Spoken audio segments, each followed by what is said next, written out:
to another episode of Argo Sports Insider. I'm your host, Will Kennedy, and this is the home for UWF Athletics. We're going to shine the light on all the fantastic things going on with our Argo teams, get to know our student athletes, coaches, and staff, and hopefully we'll have a little fun along the way as well. Let's tip things off on this episode on the basketball court. The regular season is winding down, and both Argo squads have their sights set on moving up in those Gulf South Conference standings. The women split a pair of road games last week, that trip opening up with a tough loss at 20th ranked Union. And that snapped the Argos' 10-game win streak. Zoe Pillar led the way with 21 points and 11 boards. The team bounced back with a record-setting win on Saturday as they beat Christian Brothers 83-73. Pillar had 28 points and 14 rebounds in the victory, and that win is Coach Stephanie Lawrence Yelton's 184th at UWF, setting a new mark for our women's basketball program. I thought we had a great bounce-back game against Christian Brothers after, dropping the game at Union. I'm excited still about kind of what our team can accomplish in these next 5 regular season games and looking, hopefully into conference play in the tournament and running deep in the tournament. Zoe's just super motivated at this time in the season. She, has figured out what her strengths are, how to bring those strengths to the game. I think she's, really level-headed when she's playing. She understands, what she needs to do and what she needs to accomplish for our team to be successful. And, that's a heavy backpack to carry, when you know that you need to perform well for your team to perform well. And I think she carries that load really well. But she has continued to work. She continues to play hard in practice. She continues to study her scouts, study our opponents, study her own game film. She has weekly meetings with our coaching staff to talk about basketball and watch basketball. And I think all those things equate into what you're seeing with that 5-game double-double stretch. Milestones are great to meet in your coaching career. I think one thing that a lot of people don't think about when they, talk to coaches is that we're really not the ones individually who are counting those wins. At the end of each season, it's someone around us who kind of counts those wins and says, hey, you're coming up on a milestone or you're getting close to hitting certain record points. As a coach, when we're kind of in the season and in the middle of the grind, it's game by game, and we're trying to win every game, each one that's in front of us, and just trying to stay focused on the game ahead of us. I knew the day was coming. I knew we could potentially reach that milestone this season when we tipped it off in November. I'm happy that we've gotten to this point and still have games left in our schedule, that we've reached that milestone. But I think this team has bigger goals. This was just one kind of check mark on the list of things this team wants to accomplish. And I'm happy for them. I'm happy that they were able to do that and kind of reach that and help me reach that milestone. But I'm excited for more to come for this team, and I think that's really where our focus is.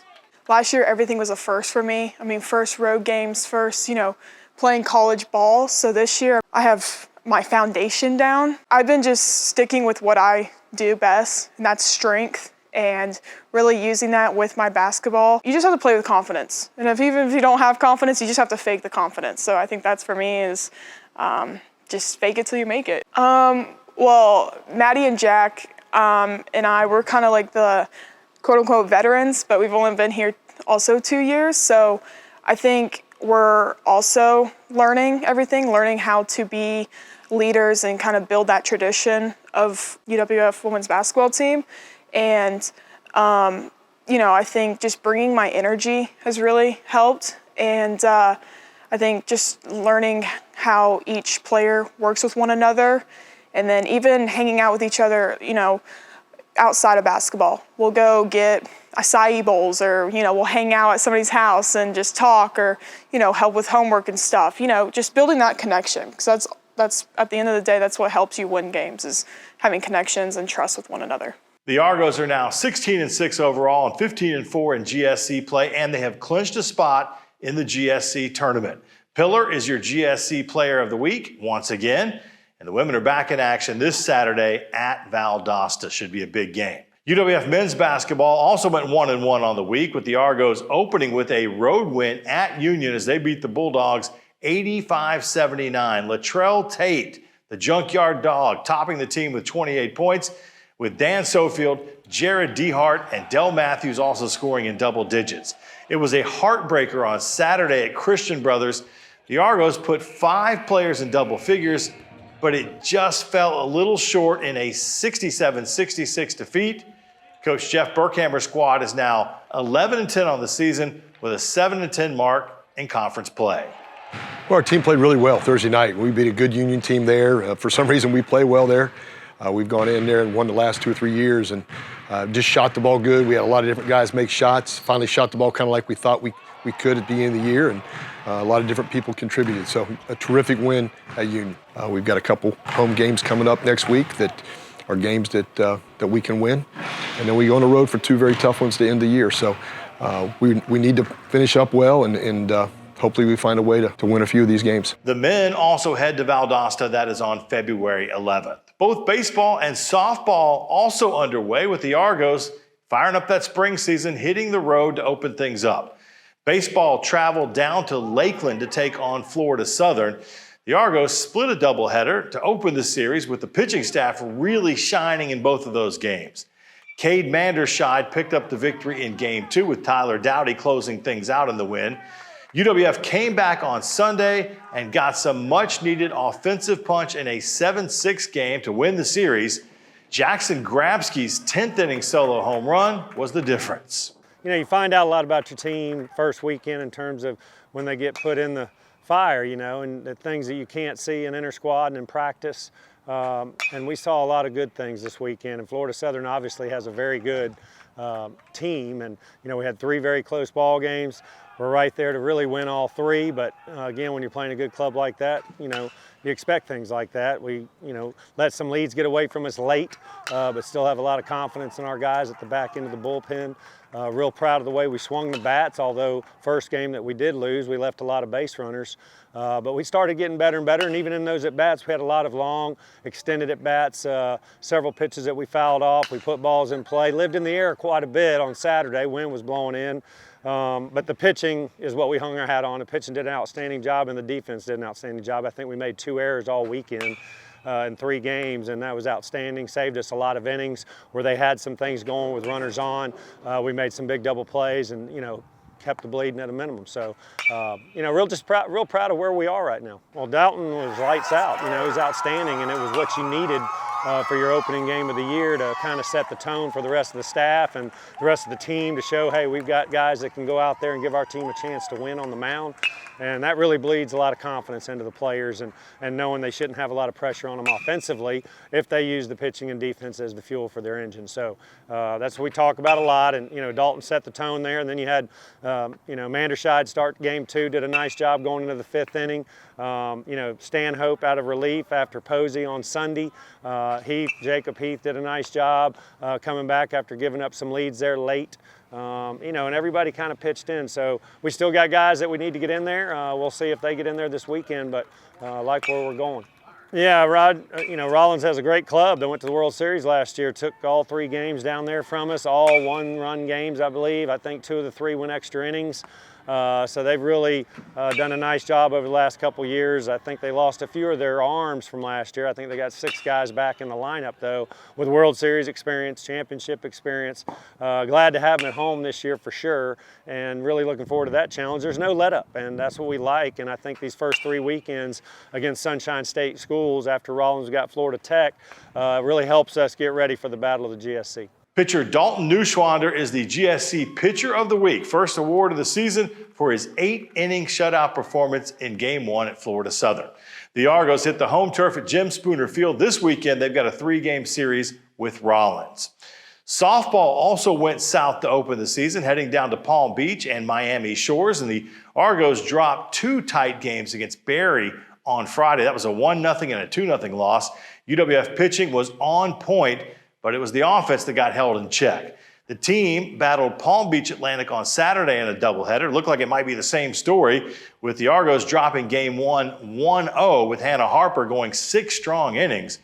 The Argos wouldn't score their first runs of the season until Game 2, and then it turned out to be a track meet. 12-0 the final and the first victory of the season. Jaya Prasad tossed 5 shutout innings for the win. I think when you look at our record, it's not as bad as just looking at the numbers. We beat ourselves in the first 3 games. We didn't do the little things what we preach every day, and we learned a lot, which is really good, and you want that to happen at the beginning of the year. We were hitting the ball. It was going right to people, but we finally found a break in that last game and, ended a game in 5 innings, which was really fun to see. I wish we could have played Nova, and I know the team wanted to play them. Overall, it wasn't a horrible weekend for what our record looks like, but it was a lot of learning for this first weekend. Our pitching did what they needed to do. They kept us in the game. They pitched well enough for us to win every game.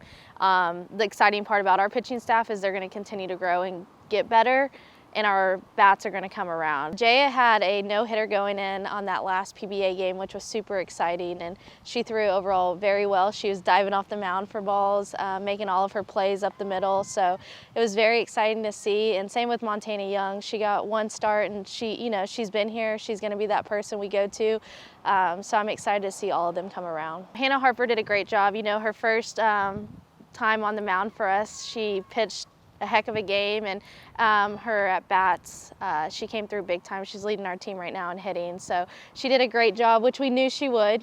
She's a competitor, she's a bulldog. Erin Moon had a great weekend overall, behind the plate, at the plate hitting, and Maddie Vasquez also. It might not show it on her numbers, but quality at bats and having the approach and being very consistent, she did really well this weekend. The Argos are on the road again this weekend with games against Florida Tech, Tampa, Rollins, and Embry-Riddle. The other spring sports are opening up as well. Men's and women's golf are both nationally ranked. In fact, the men are ranked 3rd in the country, and they are teeing it up in their first spring tournaments this week. We will have their results and season previews on our next episode. Both tennis teams from UWF also ranked in the top 25 in the preseason coaches poll, the men checking in at number 8, the women at 22. Both teams have some familiar faces returning, along with a ton of new talent. Well, I'm excited for both teams. Both teams are looking real strong. We've been practicing hard, and to be honest, we're just looking forward to starting some matches. We play a lot amongst ourselves. We train, compete against ourselves, but it's not the same as competing against other teams. So we're looking forward to that and getting the season kicked off. Yeah, we got a lot of newcomers, and that's always good because you get a new vibe on the team, a new energy. So it really helps a lot, and I think those, even though they're young, even though they're trying to learn the system, I think the energy that they bring really helps the other guys, and we've got a lot of experience on the team as well, which can help, lead on and spur the younger guys on and give them some confidence. So I think it's a really good mix. Yeah, they've been both key players for us. Mayu's had some troubles with her knee, but she's perfectly healthy this year, so I think she's really excited about finally playing without a lingering injury. So I think she's ready to go. She's been training hard, and Haisa has been a rock for us at the bottom of our lineup. She's been real solid. She's got a solid game, and I think she's really wanting to get the most out of her senior year as well. So looking for those two to really continue where they were, but step up as well and just add leadership to the team. Yeah, both Tommy and Faku are leaders on our team, and they, on the court, their doubles is tremendous, and that always helps because, the other guys in our doubles lineup feel like we've got a great shot to win at 1, which really helps and gives them some confidence. And they can beat any team in the nation, as they saw in the fall, and they're one of the top teams.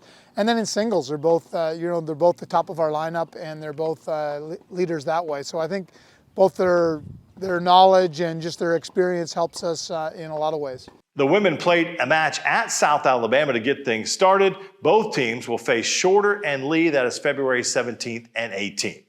And that is a look at what we've got going on for this edition of Argo Sports Insider. Don't forget, GoArgos.com is your online home for all things UWF athletics. Check out the latest news and notes, schedules, rosters, and tons of other good stuff. And you can also follow us with the Argo Armada app on your phone or tablet. You can find that in the Apple or Google App Store. We are all over social media as well. Don't forget to follow and engage with your favorite Argo teams. We'll see you next time. And for now, go Argos.